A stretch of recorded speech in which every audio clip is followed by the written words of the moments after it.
ইস্তিগফারের ফজিলত কয়টা? এক নম্বরে বিশ্বনবী জানিয়ে দিয়েছেন যে বেশি বেশি বেশি থেকে বেশি ইস্তিগফার করবে, আল্লাহ রাব্বুল আলামিন তাকে দুনিয়াবি সকল প্রকার বিপদ আপদ থেকে রক্ষা করবে।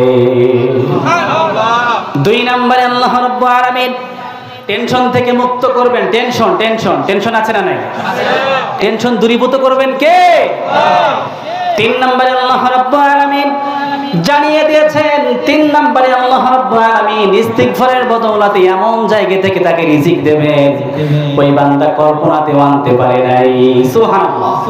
চার নম্বরে বিশ্বনবী জানিয়ে দিয়েছেন ইস্তিগফারের বদৌলতে কোন জাতিগোষ্ঠীর উপরে আল্লাহ রাব্বুল আলামিন যদি গজব দেন, গজবে পতিত করেন, ইস্তিগফারের বদৌলতে ওই গজব থেকে ওই বান্দাকে রক্ষা করবেন।